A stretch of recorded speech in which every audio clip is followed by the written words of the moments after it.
CNBC-TV18 India Business Leader Awards 2024.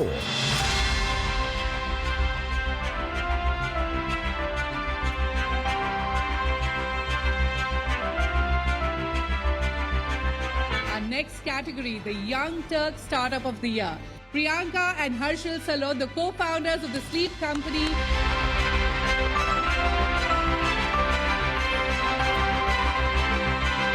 At the Sleep Company, our mission has always been to revolutionize the way people sleep and sit, make world a more comfortable place.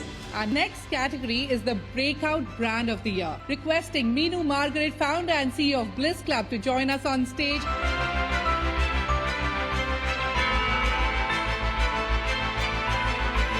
We launched with a single pair of black leggings, which we call the ultimate leggings. But in my head, I just thought that if I can just make that one product that's really amazing, which I can call the ultimate leggings, there'll be a lot of women who want to buy it.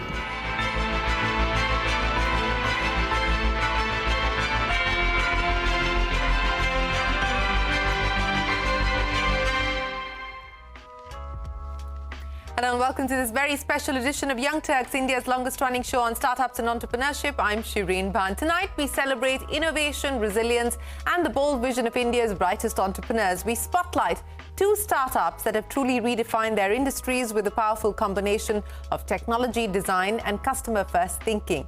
In an industry that seemed to have slept through decades of stagnation, the Sleep Company is revolutionizing how we rest. Co-founded by Priyanka and Harshil Salot, this trailblazer has transformed sleep with its patented smart grid technology, offering unmatched comfort and support.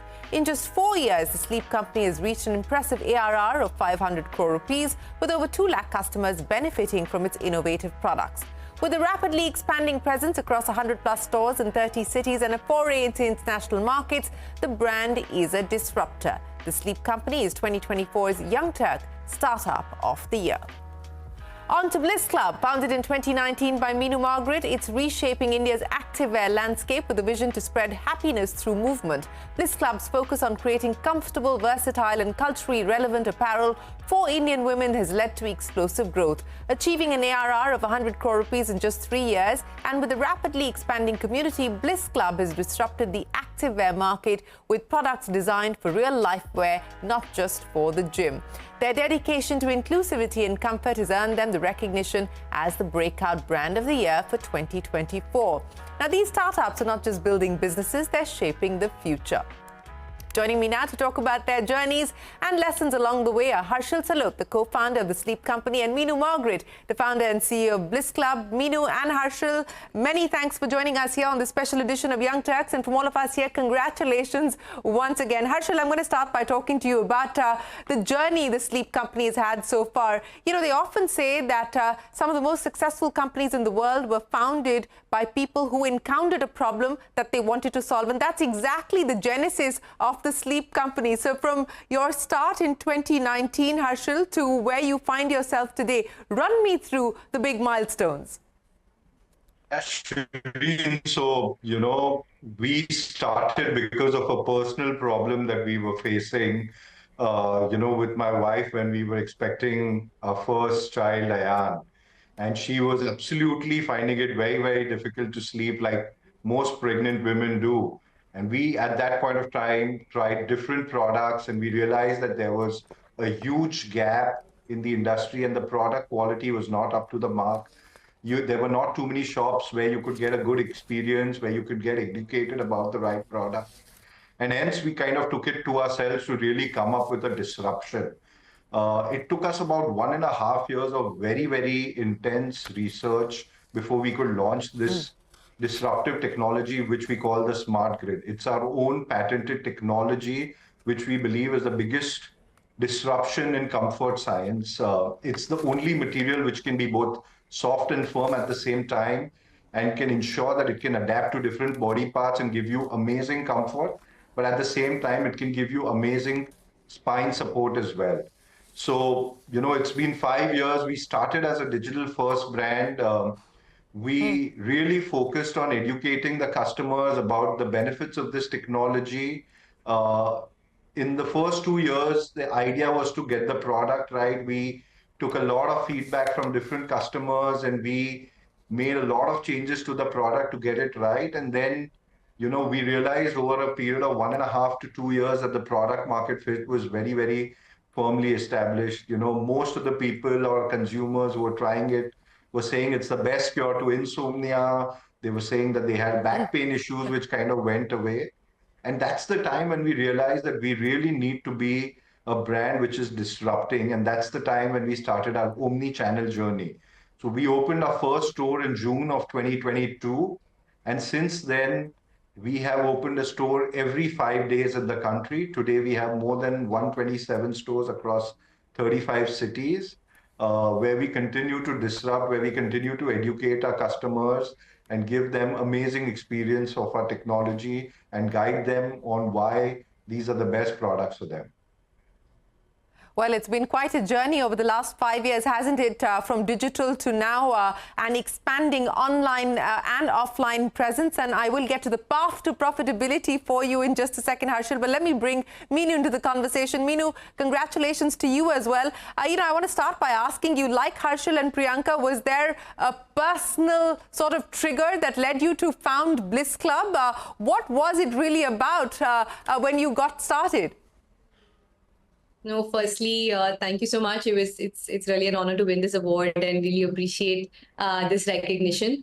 I think, 100% a very, very strong personal problem myself. I'm a pretty active person. I lead an active lifestyle.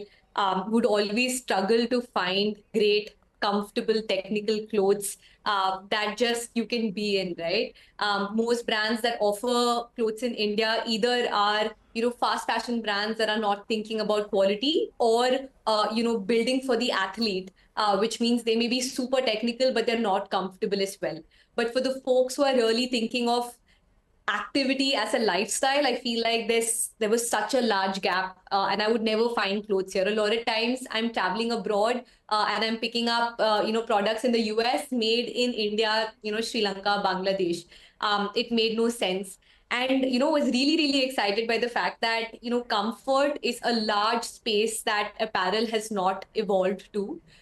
If you think about footwear, sneakerization is exactly that revolution where, track shoes became sneakers because now you're wearing it, 10 hours a day, 5 days a week. That's what got me really excited that, hey, I'm really looking for these products, these great, functional, comfortable products that I can be in at any point of time. And there's no one building that specifically for India. I'm 5'2" in height, and I would never find leggings which fit me. Because they were all built for Western bodies, because most brands in India, in the Western wear market, really build, are sourcing to an India market and not really building for our bodies. So be it the fit, be it the climate, from Bombay or Chennai, the humidity, there are not a lot of fabrics meant for it. So I think that was a personal journey that there's a large, consumer problem to solve for, and doubling it down with the fact that no one's solving for it for, for my country. And it felt like that's definitely an opportunity to build for. Yes, it was an open space that you decided to capture. But Harshil, let me come back to you. And I want to address this issue with both Minu as well as you. While we're talking a lot and the focus is a lot on the front end, let's talk about the back end. Minu was talking about, what it takes to be able to customize solutions for India. That's exactly what you've hoped to do with your patented technology as well.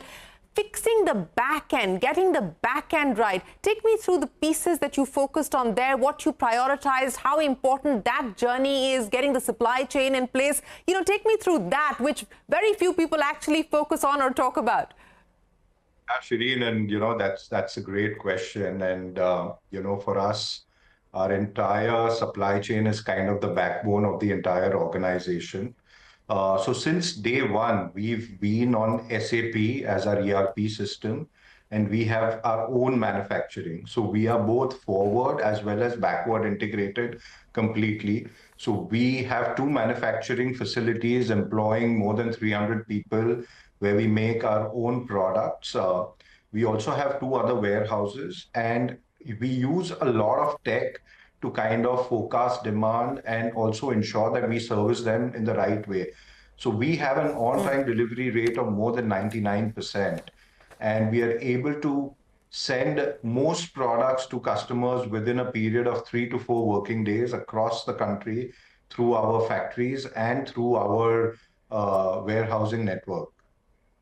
So we believe that backend is extremely important, and we continue to focus on investing in that. In fact, we're just modernizing our entire plant on the outskirts of Mumbai and moving into a much bigger facility, which is more than 250,000 square feet.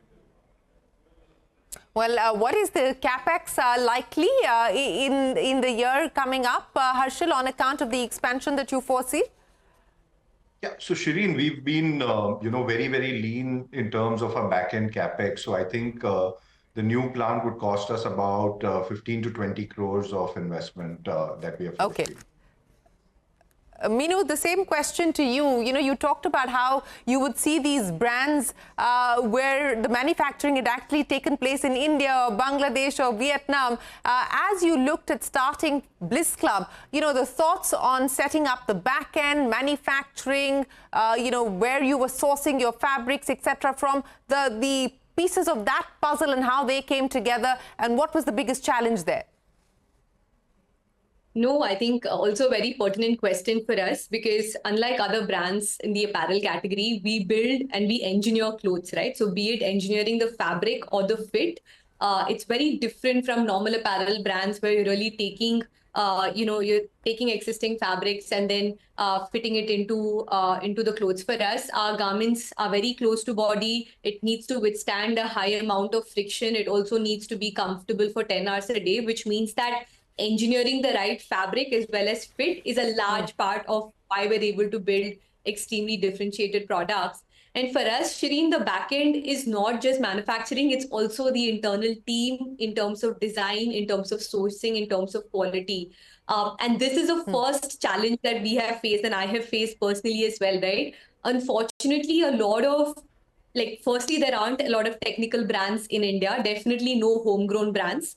Whatever international brands exist don't have design teams or sourcing teams in India. So these are all designed in Germany or US or in other parts of the world, and they're just sourcing these products to India, which means that core sourcing, design, quality, talent in India is very, very limited. So building that, nurturing that, training that internally is, by the way, one of the biggest things that we've had to kind of work and achieve. And I'm super proud of the team that we have, because we work from designing to sourcing to quality to every part of the supply chain is something that we control in apparel.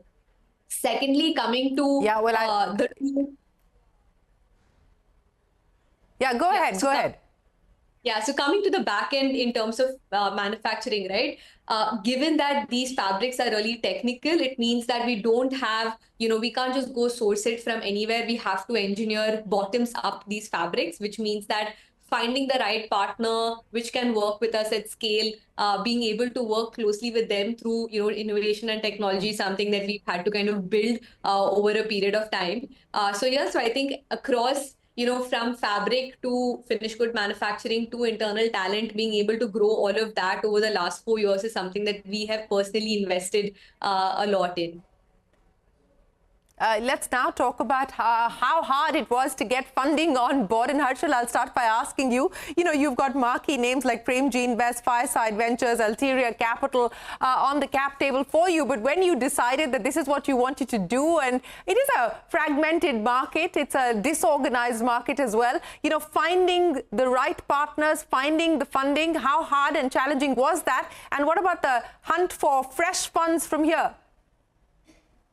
Yeah, so Shireen, when we were 1.5 years into our journey, and when we had realized that, we had hit a basic level of product market fit and really wanted to expand by investing more in brand building and marketing, is when we, went out to take external funding. I think, our journey has been relatively easier because we were introduced to Fireside Ventures by one of our batchmates, and luckily within 2 or 3 meetings, they believed in our story, they believed in our vision, and we were able to get a term sheet from them.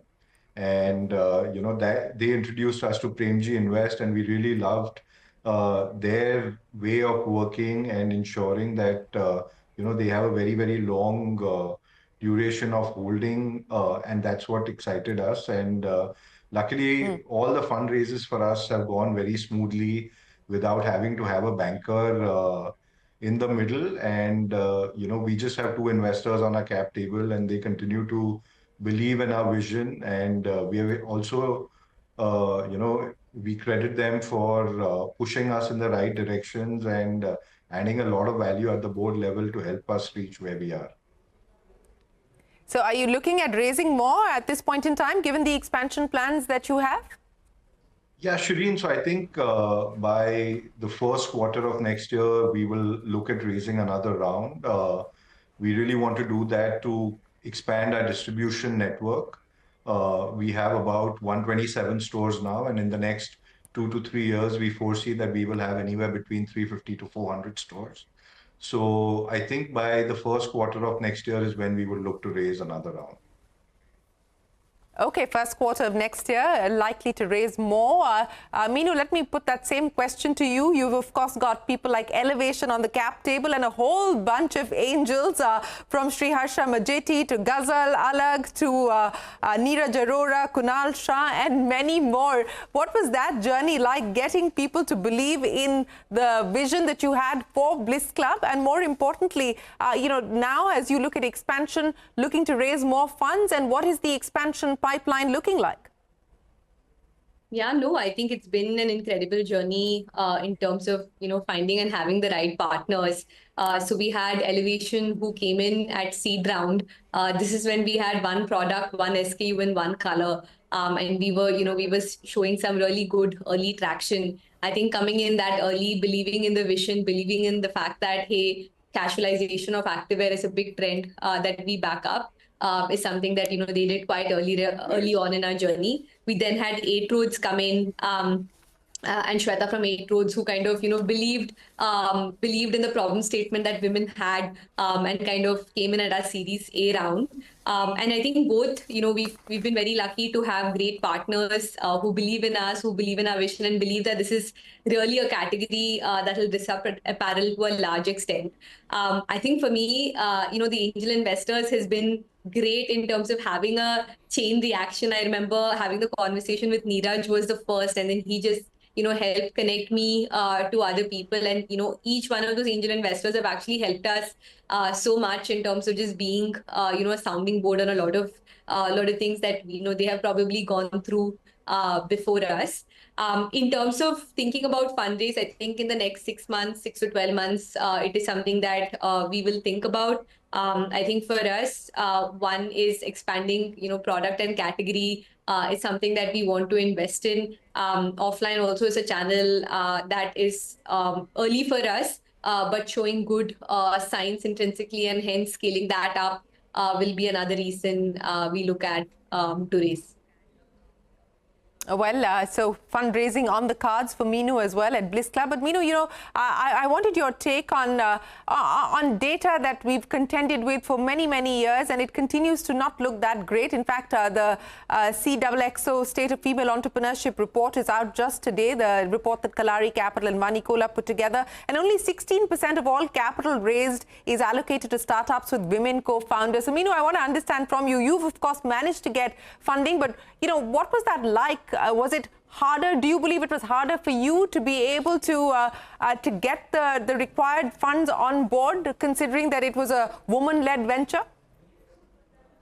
Yeah, so we have a double whammy. It's a woman-led venture and building for women only as well, right? Which means that I think, backing up a company, a large part of it is understanding the problem statement really well and deeply, and knowing that, hey, this is definitely something that's being disrupted by this brand or by this company. I think being able to explain the magnitude of problem, be it in terms of fit, be it in terms of fabric, be it in terms of just lack of availability of these products in India, I think it's easier to explain to a fellow woman who understands this a little bit more closely than men. That is the truth that, our VC ecosystem does have, a lot more men than women. And hence, I think explaining the problem statement took longer and takes longer every time I have a conversation. But I think, numbers speak half the story. So I would say that, I think earlier on it was a lot more difficult. But yeah, I think it will, and it essentially will be a challenge as well. But yeah, the good part is there's a lot of problems to solve for women as well. And hence, Yes. that's the opportunity. There are a lot of problems to solve indeed. But Harshil, let me come back to you now and, really understand what the future looks like in terms of building an ecosystem around the proposition of comfort, which is what both Minu as well as you at Sleep Company are hoping to address. Minu is also looking at building a community around BlissClub. What about you? Where else or what next can we expect as far as the Sleep Company is concerned, going beyond sleep necessarily or in the ancillary areas around sleep? So, Chiri, the vision for the Sleep Company is to be the best comfort tech company and changing the way people sleep and sit. So, we also have launched a sitting portfolio with our smart grid technology, which contributes to the business meaningfully. I think we are very, very focused on our mission statement, which is to make India sleep and sit better. So we will come up with a lot of innovative products. In fact, we're just about to come up with an AI mattress where the mattress will automatically adjust itself depending on the kind of pressure it is exhibiting at different body parts, and hence give a much, much better quality of sleep. So idea for us is to continue to innovate in this space, come up with very, very exciting products that can really solve this problem. Uh, I don't know if you guys are aware, but today India is the second most sleep deprived nation in the world. So it is Yes. something that requires a lot of education to ensure that people are really, really sleeping deeper and better. Well, yes, I completely agree with the fact that we're sleeping less and less on account of many challenges. But Minu, on the issue of the comfort tech proposition, I know you're also looking at community building around BlissClub. Take me through what else you have planned. Yeah, no, I think a lot of it is ahead of us. We've in the last 3 years, 3.5 years, really focused on, building just great products for an activewear use case. I think thinking about and our vision and our mission at Bliss Club is to spread happiness through movement, and hence the name Bliss Club as well. I think thinking about different levels of movement and building for that is something that we're working on. So expanding, the use case of movement itself and making sure that we're able to provide, comfort fits, fabrics, and apparel that helps her move through different parts of her day is something that we think about. The other new thing that we're working on is really innerwear, and it's been a launch that happened just about a week back. I think innerwear is one of those garments which is probably one of the most uncomfortable garments that a woman wears. It's also a pretty technical garment, given it's so close to body and actually has to have a very strong function of supporting breasts in a seamless manner. And I think that's something that we're excited about. I think it's one of those things that we really, really, really wanted to crack. We know that the first thing a woman does when she reaches home is remove her bra, because that's the most uncomfortable thing she wears. So that's something that we're working on as well, and we're excited about that in the future. So very quickly, both of you, path to profitability. Minu, I'll start with you, and Harshil, you're up next. Yeah, no, I think for us, definitely being a D2C brand, profitability and being close to that is really important. I think, thinking about it in the next, 12 months is something that we think about.